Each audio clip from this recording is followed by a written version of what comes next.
台湾で憧れのせいろを買ってきてしばらく素敵なオブジェとして眺めるだけでしたが、やっとキッチンの新メンバーとして迎え入れる日が来ました。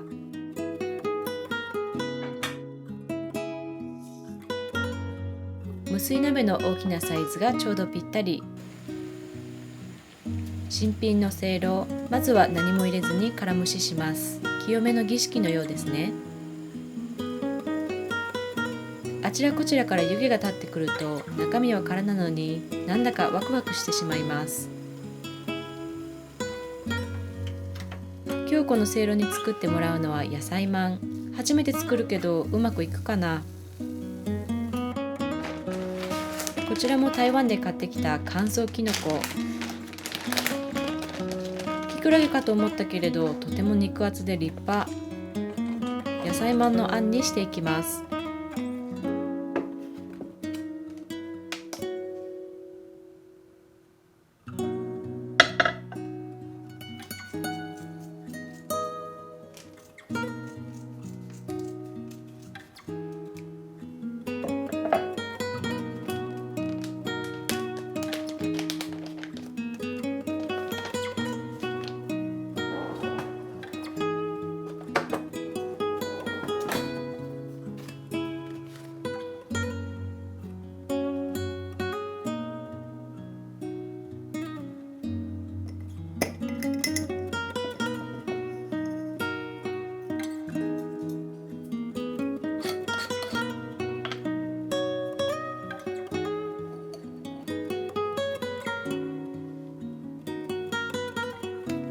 中華まんの生地はイーストで膨らませるそうです。確かにベーキングパウダーで膨らませる蒸しパンとは食感が違いますものね。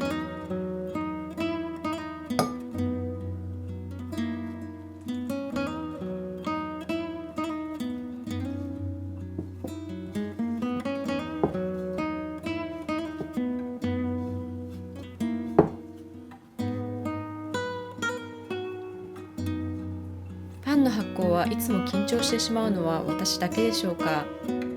どうかうまく膨らみますように。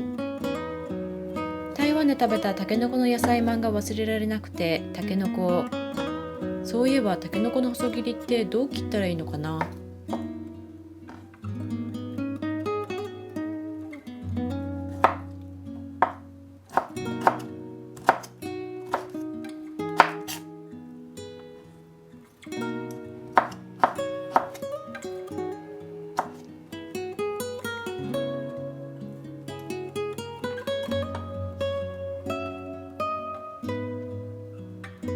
きのこは予想通り水で戻したらさらに立派に、コリコリとした食感が食べずにもう想像できます。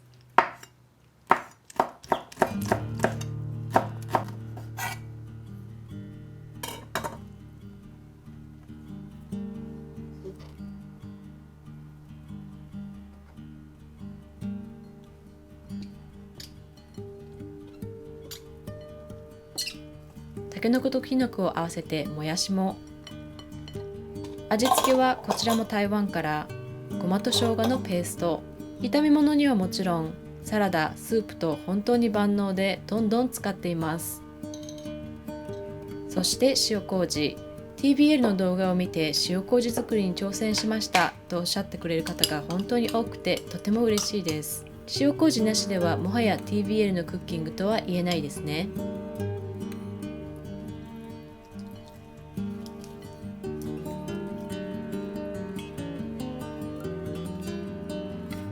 これをこのまませいろに入れて蒸していきます。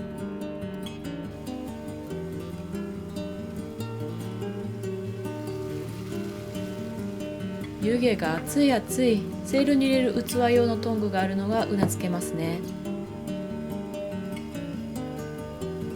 数分蒸したらいい感じです。ちょっと味見したらこれだけですごく美味しい。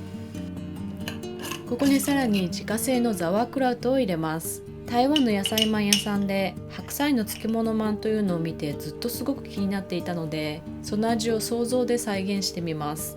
またまたちょっと味見しましたが本当に美味しい。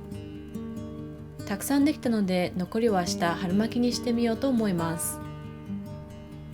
セールが温まっていたのでその上に生地を置いてみたけどどうかな。まあまあ膨らんだけどさすがに温めすぎたようです。少し乾燥してしまった。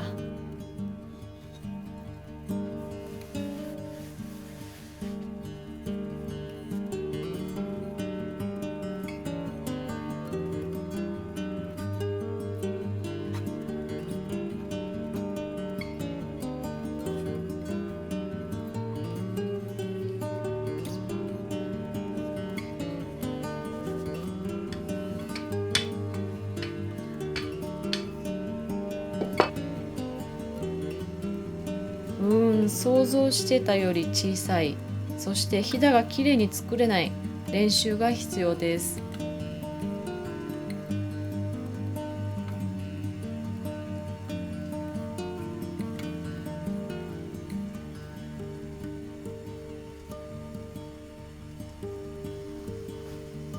せいろはお鍋にお水さえ入っていれば準備万端でスタンバイしてくれているので頼もしいです。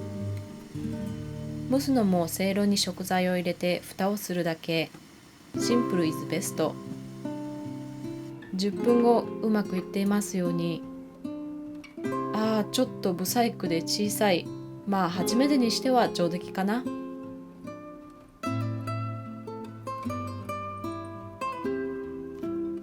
やっぱり生地のふかふか感がもっと欲しいけれど、あんは想像以上の美味しさ。これでもこのせいろもオブジェではなく立派なキッチンのメンバーの一員。これからどんどん活躍してもらいます。